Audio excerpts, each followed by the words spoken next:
Welcome back, my friends, and thank you for your patience. Unfortunately, I didn't have much time for content creation because we have just moved to a new house. This is my new studio, which is very inspiring. It's a much larger room. And also another exciting news is that I suddenly got a substitute professorship at the University of Music and Performing Arts in Graz in Austria.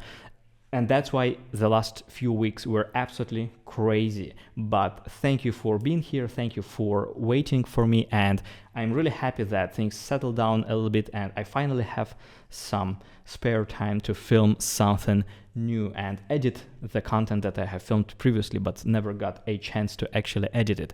So today we are going to cover a very important topic, and you will have an opportunity to master a skill of voicing chords with me. And I'll do my best to explain things as simple as possible and of course in steps, the way we usually learn.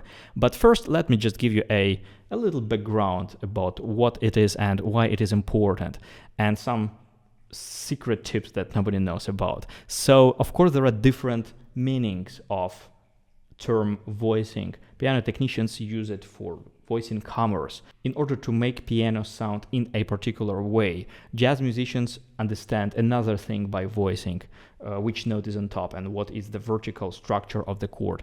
And we classical pianists will mostly refer to voicing in the context of accenting specific note in a chord so it would sound brighter. But not many, even professional musicians, know that this is not only a taste-related thing. Sometimes it's a culture-related thing. For example, pretty much everyone knows that when you play a music by Slavic composers like Chopin and Scriabin, or etc., it's a great idea generally to voice the upper voice, like for example, in spots with a lot of chords or octaves.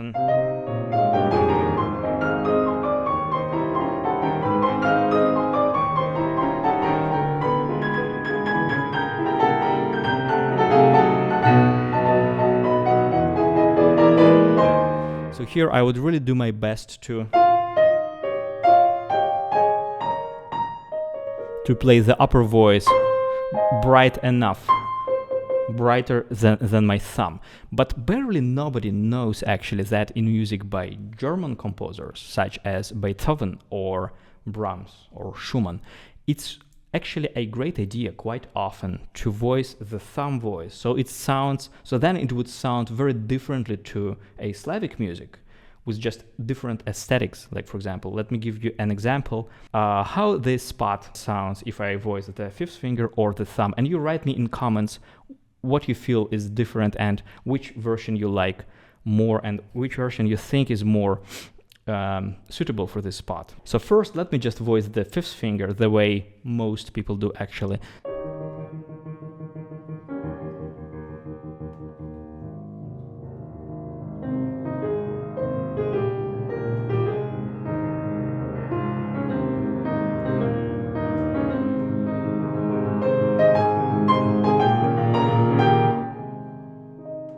So that's the first option, yeah? And the second would be...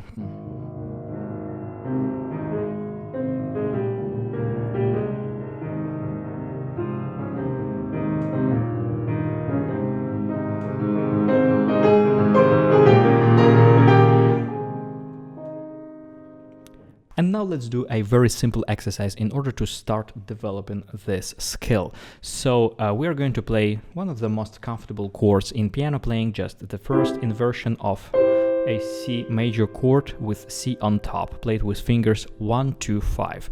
And we are going to play the fifth finger and the other two fingers separately. So we're going to play the fifth finger in a very bright, strong way, like this. And what is important here is that you don't really move the finger. Instead, you just intensify this part. So you gain tension around the knuckle here in order to stabilize it, like this. Yeah. But you don't really move the finger, just stabilize it, make it strong. Make it kind of stiff. So imagine that this zone of this part of your hand palm is carved out of wood. So imagine that all that is just one solid piece of wood, like this. And then when you got this sensation, this strength in the hand palm, you just kind of stick your forearm in the piano. Of course, you get a very straightforward, kind of ugly sound, but this is exactly what we need for now. Yeah, so just feel that strength, feel that skeletal resistance in the fifth finger when you go through the key really quickly, like this. And the other two fingers, 1 and 2, are made out of wool. Yeah, so wood, wool. So you dive through the key in a much more gentle, soft way. Imagine a snowflake landing down. So a snowflake is really light, so it would fall down really slowly. So this is approximately the way you would approach these two keys with these two fingers. And while diving through the key, you gently intensify the nail joints of these fingers, like this. And now let's juxtapose these two different sounds. The fifth finger, the other two fingers. So we are going to play that multiple times until you get the sensation in your hand. And then we are going to play it together, but very important, we start this chord from the keys. So not lifting the fingers, not lifting the forearm, but already feeling the surface of the keys with your fingertips. Because one of the most frequent issues that people complain about is that the sounds sound not together. So you get something like that, of course. And this is absolutely understandable, because in order to voice a chord, you basically need to hit the key, one key, faster than the others. So if you travel from some kind of a distance, if your fingers are above the keys, then one of the fingers is going to reach the bottom of the key faster. So then you get this kind of effect when a chord sounds not together. In order to fix this, you want to stay at the surface of the keys. So then you have a better control of playing all these three keys simultaneously.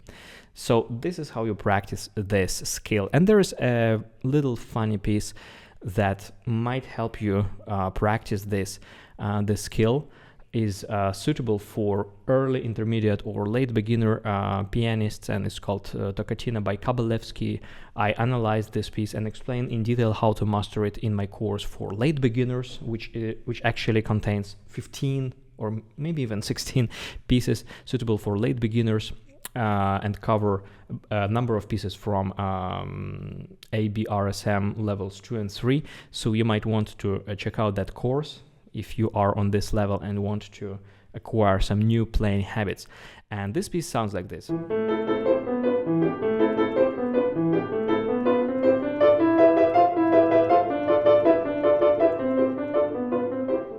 This is a little sweet piece, and you basically just move the same chord, playing the same chord from different keys. That's why it's a perfect occasion to practice the skill of voicing one specific finger in different positions. If you are a more advanced pianist and want to practice this skill further on more advanced pieces, of course you may pick some spots, like for example the ending section of Appassionata that I have already played a little bit earlier in this video, and the last page of this sonata sounds like this.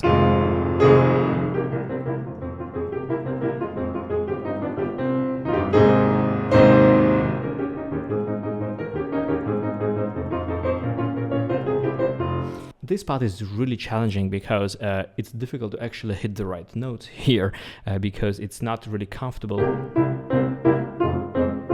For this, you have to practice with a very small, tiny grasping motion in your fingertips, and then instantly relaxing the fingers, so you could adjust to the next harmony instantly.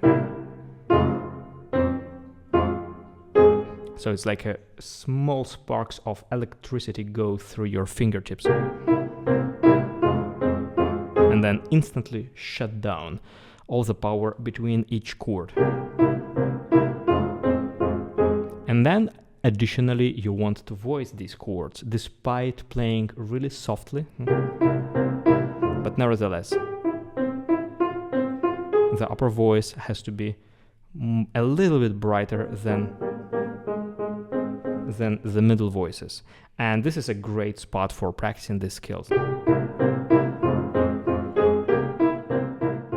I hope you have enjoyed this video and that you have now another tool that will allow you to master a new skill in piano playing. Please don't forget to subscribe and of course check out my comprehensive courses about piano playing on teachable.com, following the link in the description. Have fun playing piano and see you next time.